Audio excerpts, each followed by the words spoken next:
3 women, 1 house, gone by sunrise. On June 7, 1992, police entered 1717 East Delmar Street in Springfield, Missouri. The beds were slept in, purses lined up by the door, car keys on the table. Everything looked normal, except the women who lived there had vanished. No bodies, no witnesses, no answers. 33 years later, it remains one of America's most haunting mysteries. This is the story of the Springfield Three. June 6, 1992. Kickapoo High School, Springfield, Missouri. Stacy McCall was 18 years old. Honor student, athlete. She had her whole life mapped out ahead of her. That night, she walked across the stage in her cap and gown, diploma in hand, her mother Janice beaming from the crowd. Her best friend Suzie Streeter was 19, blonde, outgoing, full of life.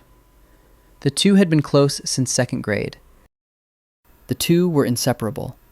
They had plans, big plans, college, careers. The future stretched out before them like an open road. After the ceremony, they hit the parties. House to house, friend to friend, celebrating the end of one chapter and the beginning of another. The night was warm. The mood was electric. Everything felt possible. Their plan was simple. Crash at their friend Janelle Kirby's house, then head to Branson, Missouri in the morning for a graduation trip to the water park. But when they arrived at Janelle's house around 2 a.m., it was packed. Out-of-town relatives had come in for graduation. There was no room. So they made a split-second decision. Go to Suzie's mom's house at 1717 East Delmar Street instead. They'd sleep there and meet up with everyone in the morning. It seemed like such a small decision, such a normal choice. By sunrise, all 3 women would be gone, and 33 years later, nobody knows where they are. 1717 East Delmar Street, a modest single-story home in a quiet Springfield neighborhood. Suzie lived there with her mother, Sherrill Levitt. Sherrill was 47, a single mom who worked as a hairstylist. She was expecting the girls. She'd left the porch light on. Stacy and Suzie arrived around 2:15 a.m. They parked in the driveway, let themselves in. The house was quiet. Sherrill had gone to bed early. She had plans the next morning to visit a cemetery and look at grave sites for her parents. The girls changed into nightclothes, got ready for bed. They probably talked about the night, about the parties, about the trip to Branson in just a few hours. The neighborhood was still. No screams, no sounds of struggle, no cars speeding away. Just silence. They made one simple decision that night, a decision that would seal their fate. 3 women went to sleep in that house. By morning, it was as if they had never existed. June 7th, 1992, around 9 a.m. Janelle Kirby and her boyfriend Mike Henson pulled up to 1717 East Delmar. They were supposed to pick up Stacy and Suzie for the Branson trip. They knocked. No answer. The door was unlocked, so they walked in. Stacy? Suzie? Nothing. The house was eerily still. Suzie's dog, a small Yorkshire Terrier, was running around anxiously, but there was no sign of the women. Janelle walked through the house. The beds looked slept in. Clothes were laid out. But the purses, Stacy's, Suzie's, and Sherrill's, were lined up neatly by the door. Their wallets, IDs, and cash still inside. Sherrill's car was in the carport. The keys were sitting on the table. They called out again. Checked the backyard. Nothing. And then the phone rang. Janelle picked it up. A man's voice, low, unsettling. He made sexual comments, lewd innuendos. Her stomach turned. She hung up immediately. The phone rang again. Same number, same voice, same sick words. She slammed the receiver down. Her hands were shaking now. Something was very wrong. That's when they noticed it. The porch light outside, shattered. But the broken glass wasn't scattered across the porch. It had been swept into a neat pile. Someone had been there. Someone had cleaned up. Confused and unsettled, Janelle and Mike left the house. They thought maybe the women had gone for a walk. Maybe there was an explanation. But hours later, when Stacy's mother arrived, the real horror would begin. By evening, panic had set in. Around 7:30 p.m., Janice McCall, Stacy's mother, arrived at the house. Still no sign of the women. She started making calls, friends, family, hospitals. Within the hour, the house was swarming with people, everyone trying to help, everyone trying to make sense of it. People walked through every room. They used the phone, over and over, calling anyone who might know something. They moved things, straightened up. One person even cleaned the kitchen. No one thought it was a crime scene yet. They thought maybe the women had car trouble. Maybe they'd gone somewhere and lost track of time. But then Janice noticed the answering machine. It was blinking. One message, unheard. She pressed play. What came through the speaker made her blood run cold. Heavy breathing, possibly sexual sounds. It was disturbing, invasive, wrong. In her panic and confusion, Janice did what anyone might do.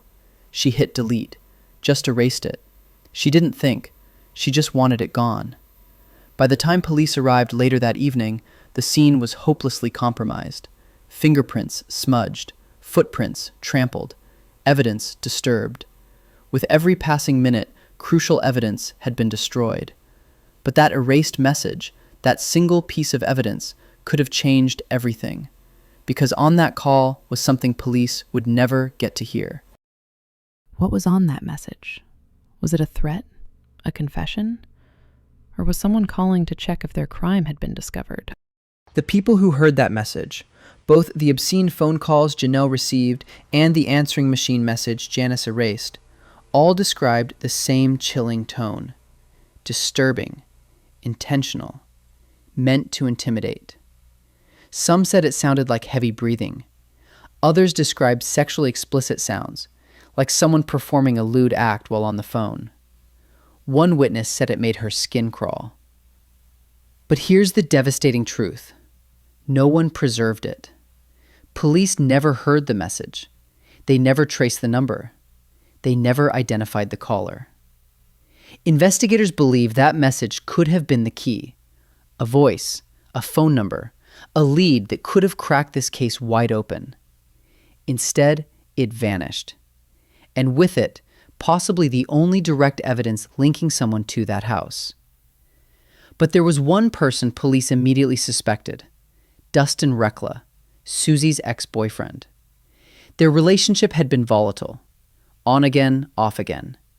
Friends said he was controlling, possessive, that he didn't handle the breakup well. The night of the disappearance, Dustin's whereabouts were unclear. His alibi was shaky.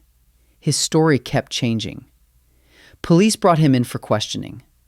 They asked him to take a polygraph test. He failed. They brought him back, asked him again, pressed harder. He failed again. Detectives zeroed in on him. They searched his property, interviewed his friends, looked for any physical evidence tying him to the house that night. But they found nothing. No blood, no DNA, no proof. He couldn't explain where he was. His answers were vague, inconsistent. And the more detectives pressed, the more suspicious he seemed. But if it was him, how did he make 3 grown women disappear without a single neighbor hearing a scream? And why would he come back to clean up broken glass? Then, in 2007, a name resurfaced that sent chills through the investigation. Robert Craig Cox. Cox was a convicted kidnapper and killer, already serving time in a Texas prison. In 1989, he'd abducted a woman in Florida. In 1992, the same year as the Springfield disappearances, he'd murdered a woman named Sharon Zellers in Mississippi. He was dangerous, methodical, and he had a connection to Springfield. In 2007, Cox contacted authorities. He told them he had information about the Springfield Three. He hinted that he knew where they were. He admitted he'd been at a location near the crime scene the night they vanished. Police brought him in for questioning. He sat across from detectives, calm and composed, almost amused. They asked him what he knew. He smiled when he said it, like he was enjoying a private joke. Then he leaned forward and whispered the words that would haunt investigators for years. They were 3 beautiful ladies. Too bad they were in the wrong place at the wrong time. Then he went silent, refused to say another word. Detectives pressed him, threatened him, pleaded with him. Nothing. But Cox had said more. Years earlier, in 1996, he sat down for an interview with a local television reporter, and when asked about the Springfield Three, he made a statement that sent chills through everyone who heard it. "I know that they're dead. I'll say that. And I know that." The reporter pressed him. "That's not a theory?" Cox leaned back. "I just know that they're dead. That's not my theory. I just know that." And then he made a promise, or perhaps a threat. He told investigators he would reveal what happened to the women, but only after his mother passes away. His mother is still alive today. Think about it. How does someone make 3 women vanish from a quiet neighborhood without anyone seeing or hearing anything? What kind of person could pull that off? Over the years, theories have multiplied like weeds. About a week after the disappearance, a witness came forward with a disturbing account. She said she'd been sitting on her porch around 6:30 that morning when she saw a van, an older model Dodge, avocado green, driving through the neighborhood. Behind the wheel was a young blonde woman who looked terrified, and from the back of the van, the witness heard a male voice yelling at the driver, "Don't do anything stupid." The witness said the woman driving looked like Suzie Streeter. Police took the tip seriously. They searched thousands of vans. They even bought a similar model, painted it green, and parked it outside the police station, hoping someone would recognize it. But the lead went nowhere. The van was never identified. The driver was never found, and the sighting was never confirmed. The hospital parking garage. In 1993, a new parking garage was being built at Cox South Hospital, less than a mile from 1717 East Delmar. An anonymous tip came in, claiming the women's bodies were buried in the concrete foundation during construction. For years, the tip haunted investigators. In 2021, they finally excavated a section of the garage. They found nothing. Theory 2, the drug connection. Some believe Sherrill may have been involved with the wrong people, that someone came looking for money or revenge. But there's no evidence she was involved in anything illegal. No debts, no enemies. Theory 3, the random predator. A stranger who saw an opportunity. 3 women, alone, vulnerable. But how did he get them all out of the house without a struggle? Without breaking down the door? Without anyone in the neighborhood hearing screams? Every lead goes cold. Every tip leads nowhere. It's as if someone planned the perfect crime, or got impossibly lucky. But there's one detail investigators keep coming back to.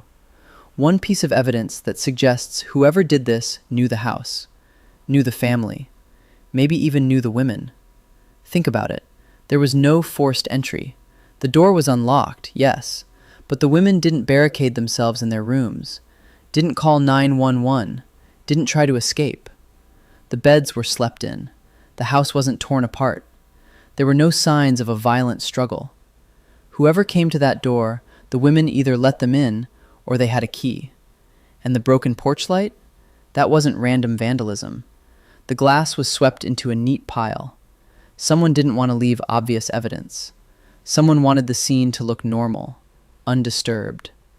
And then there's the timing. Stacy and Suzie weren't supposed to be at that house. They'd planned to stay at Janelle's. It was a last-minute decision, made at 2 a.m., to go to Suzie's instead. How would a random predator know 3 women would be there that night? Alone, vulnerable. Someone knew they'd be there. Someone knew they'd be alone. And someone knew exactly how to make them vanish. The FBI believes they're deceased. The families have never stopped searching. And somewhere, someone knows exactly what happened on June 7th, 1992. Stacy McCall would be 51 years old today. Suzie Streeter would be 52. Sherrill Levitt would be 80. But they never got that chance. They never got to live, to grow old, to become who they were meant to be. Stacy's mother, Janice, died in 2006. She never got answers, never got closure, never got to bury her daughter. Sherrill's mother passed away waiting for her daughter to come home. The families have endured over 3 decades of silence and heartbreak. Birthdays without celebration, holidays without joy. Every day wondering if today will be the day they finally know. There's a $42,000 reward for information leading to an arrest. The Springfield Police Department still considers this an active investigation. They still receive tips. They still follow leads. But after 33 years, the silence is deafening. 3 women walked into a house on June 6, 1992. They never walked out. Their purses are still in evidence. Their case is still open. And somewhere, someone is keeping the darkest secret in Missouri history. If you know something, anything, the Springfield Police Department is still waiting for your call. This case deserves answers. These families deserve closure. And if this story moved you, please subscribe. We cover unsolved cases like this one, cases that deserve to be remembered, investigated, and solved.